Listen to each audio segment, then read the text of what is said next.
रामेश्वर जी, किस तरह की वहां पर चर्चा है प्रधानमंत्री नरेंद्र मोदी और राष्ट्रपति व्लादिमीर पुतिन के बीच जो ये मुलाकात होनी है उसे लेकर? देखिए, यहाँ की जो मीडिया है और यहाँ के जो लोग हैं जिससे हम लोग बात कर रहे हैं, लोग बड़े ही उत्सुक हैं कि इस पर किस किस उस पर बात हो सकती है। लोग इसको जानते हैं, वो डिफेंस और व्यापार।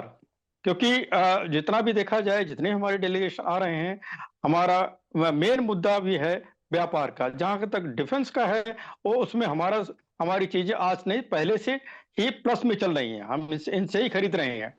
तो उसमें उसमें इससे कोई कोई प्रॉब्लम नहीं है। अब ये देखना है कि इस मीटिंग में क्या उभर के आता है, कि व्यापार हम कितना अधिक दोनों देश बढ़ा सकते हैं, कितना हम भारतीय व्यापारियों को यहाँ सुविधा दे सकते हैं। इस पर इसके पहले भी भूमिका बन चुकी है, बनाई जा रही है। और यहाँ की जनता तो यही देख रही है कि रूस और भारत का व्यापार बढ़े और सांस्कृतिक संबंध बढ़े। इस पर मेरे ख्याल से ये लोग ज्यादा इच्छुक हैं, तो जानने के लिए जानने के लिए इसलिए ये लोग ये इंतजार कर रहे हैं कि इस मीटिंग के बाद क्या उभर के आता है सामने। प्रोफेसर अंशु जोशी, आपकी अपेक्षाएं हम एक तरह से समझें। देखिए, जो व्यापार है उसका मुद्दा तो सामने है, लेकिन भारत उन तमाम मुद्दों को, एक तरह से समावेशी सारे मुद्दों को लेकर एक साथ चर्चा करता है। और जब रूस से चर्चा होती है तो वो सारी चीजें आ ही जाती हैं। प्रधानमंत्री विश्व शांति का जिक्र भी करने से नहीं चूकते, लेकिन साथ में जो भारत और रूस के बीच व्यापार का मुद्दा हो सकता है, वो सारी चीजों पर भी चर्चा होनी है।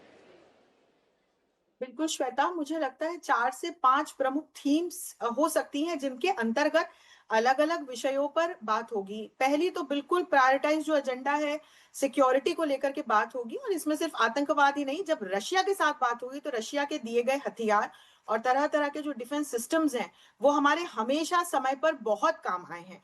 तो चाहे S-400 हो, 500 हो, अब जो ये नेक्स्ट जनरेशन सीरीज की भी रशिया बात कर रहा है भारत को देने की, इससे जुड़े हुए जो इक्विपमेंट हैं, तो इसको लेकर के मुझे लगता है कि बातचीत हो सकती है। रक्षा सहयोग हमारा पहला, मुझे लगता है कि एक स्तंभ होगा जिस पर बातचीत होगी। फिर व्यापार, व्यापार बहुत महत्वपूर्ण पॉइंट है। इसी व्यापार को लेकर, रशिया से ऑयल एंड गैस लेने को लेकर के ट्रंप ने ये कारण बता करके हम पे टैरिफ थोपा है। और इसके बाद अलास्का मीट के तुरंत बाद पुतिन ने हमारे माननीय प्रधानमंत्री को फोन किया और इसके बाद हम जो ऑयल एंड गैस खरीद रहे हैं उसमें 5% की अतिरिक्त छूट उन्होंने घोषित की। और ये देख करके रशिया को भी हर्षित है, इसीलिए पुतिन गले लगा रहे हैं हमारे माननीय प्रधानमंत्री को, क्योंकि हमने इस बात को स्पष्ट कर दिया कि हम अपनी स्ट्रेटेजिक ऑटोनॉमी को मेंटेन करते हुए, अपनी संप्रभुता का हम इस्तेमाल करते हुए, हमें जिस देश के साथ जिस प्रकार के संबंध रखने हैं, जिसके साथ जिस तरह का व्यापार करना है, हम उसे करेंगे। इसलिए चाहे जो हो जाए, हम रशिया से ऑयल एंड गैस लेना बंद नहीं करेंगे। ये बात दीगर है कि खुद अमेरिका के अर्थशास्त्री एक समय पर यह कह रहे थे कि भारत को रशिया से ऑयल एंड गैस लेते रहना चाहिए, वरना जो वैश्विक अर्थव्यवस्था है उस पर एक बहुत नकारात्मक प्रभाव पड़ेगा। खैर, एक और बहुत महत्वपूर्ण स्तंभ तकनीक से जुड़ा हुआ हो सकता है श्वेता।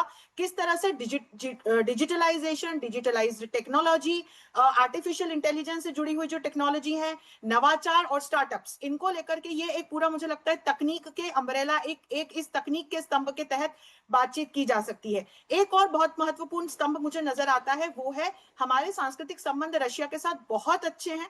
तो पीपल टू पीपल कनेक्ट्स को बेहतर बनाने के लिए, चाहे शिक्षा का क्षेत्र हो या अलग अलग प्रकार के जो ये परफॉर्मिंग आर्ट्स हैं या सांस्कृतिक जो आदान प्रदान है उसका क्षेत्र हो, इसको लेकर के कैसे आगे बढ़ा जा सकता है, मुझे लगता है कि ये भी एक चर्चा का प्रमुख विषय हो सकता है। कनेक्टिविटी को लेकर के भी बातचीत हो सकती है। तो कुल मिलाकर के हम देखें कि ये कुछ 4-5 ऐसे प्रमुख थीम्स हैं जिनके अंतर्गत अलग अलग बिंदु हैं और इनको लेकर के रशिया के साथ बात हो सकती है। और जैसे मैंने पहले भी कहा, मुझे उम्मीद इस बात की है कि रशिया यूक्रेन युद्ध को लेकर के भी कुछ बात हो, क्योंकि 2 दिन पहले ही जेलेंस्की ने हमारे माननीय प्रधानमंत्री को फोन करके बात की है।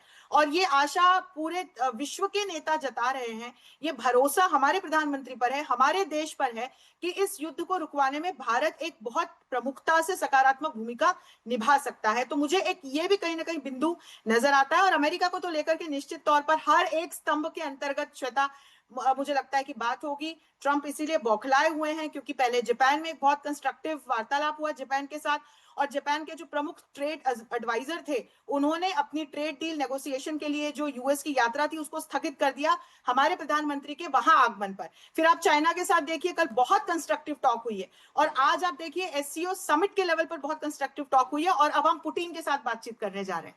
तो निश्चित तौर पर ये पूरा एक जो मोमेंटम बना हुआ है वैश्विक राजनीति की दृष्टि से भी बहुत महत्वपूर्ण है। और अभी जो आगे बायलैटरल टॉक के आउटकम्स आएंगे श्वेता, तो जो जिन चर्चों पर, जिन बिंदुओं पर हम कयास लगा रहे हैं, पता चलेगा कि इनमें और क्या बिंदु जुड़ते हैं। जी जल कुलकर्णी, इसीलिए पुतिन जब आज बोल भी रहे थे तो उन्होंने कहा कि खिड़की शांति की जो है रूस यूक्रेन के बीच अमेरिका ने खोली, लेकिन जो उन्होंने सराहा है एफर्ट्स को, वो भारत और चीन के एफर्ट्स को सराहा है कि किस तरीके से शांति चाहते हैं। शायद एक तरह से कहें तो ट्रंप को ये अच्छा भी नहीं लगता होगा कि उनके अलावा कोई और शांति की बात कैसे कर सकता है, कैसे क्रेडिट की बात उसकी हो सकती है। लेकिन पुतिन के साथ मुलाकात में हम इतनी, क्योंकि जितनी बार भी बातें हुई हैं दोनों देशों के बीच यूक्रेन रूस संघर्ष के बाद से, प्रधानमंत्री इसका जिक्र जरूर करते हैं वहां।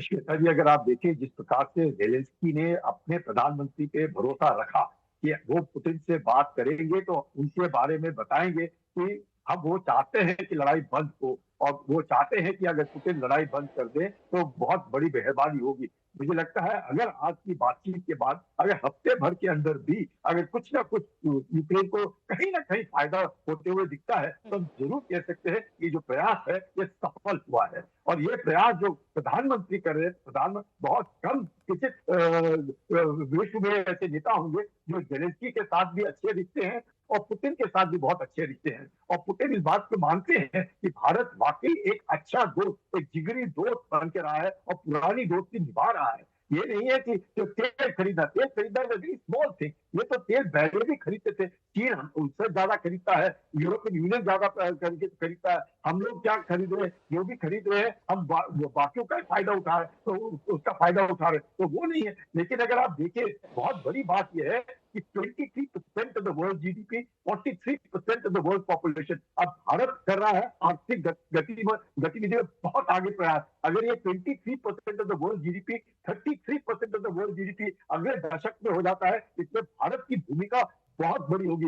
इसको देख करके अमेरिका बौखलाया हुआ है कि भारत जो है एक धीरे धीरे करके एक ऐसी आर्थिक गति बढ़ रहा है, और उसमें अगर वो पेंडुलम के तौर पर या स्विंग स्टेट के तौर पर अगर 9 से 10 या 12% of the world GDP corner करता है, तो फिर अमेरिका का जो मकसद था कि एक यूनिलैटरलिज्म, वो मारा जाएगा। और मल्टीलैटरलिज्म में आप देखते हैं कि रूस के पास आज भी तेल है, टेक्नोलॉजी है, चीन के पास ये टेक्नोलॉजी है, सॉफ्टवेयर है, और सॉफ्ट पावर भी है, हार्ड पावर भी है। भारत के पास सब कुछ है, दोनों की क्षमता है लेने की और देने की। और 1.4 बिलियन मैन पावर, और बहुत अच्छा मैन पावर, एक ऐसा मैन पावर है जो टेक्नोलॉजी एब्सॉर्ब करने की काबिलियत रखता है। तो ये सब को देखते हुए मुझे लगता है कहीं ना कहीं अमेरिका सोचता था कि भारत को अपनी तरफ स्विंग करेगा, तो लेकिन उसकी जो मानसिकता है, मतलब जिस तरीके से भारत के साथ अमेरिका ने जो कार्रवाई की है, जिस प्रकार से उन्होंने भारत के बरखिलाफ जिस प्रकार से नैरेटिव स्प्रेड करने की कोशिश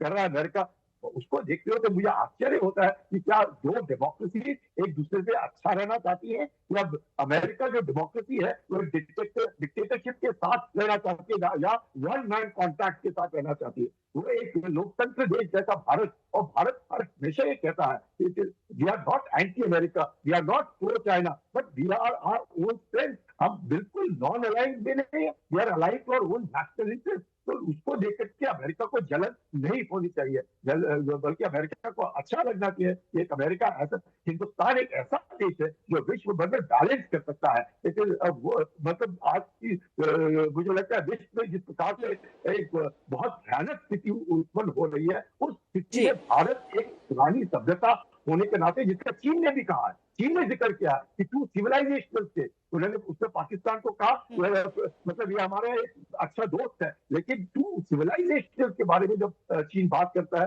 दर्शाता है कि सबको भारत के से काफी उम्मीदें हैं और भारत उस उम्मीदें पर खरा उतरेगा, मुझे लगता है।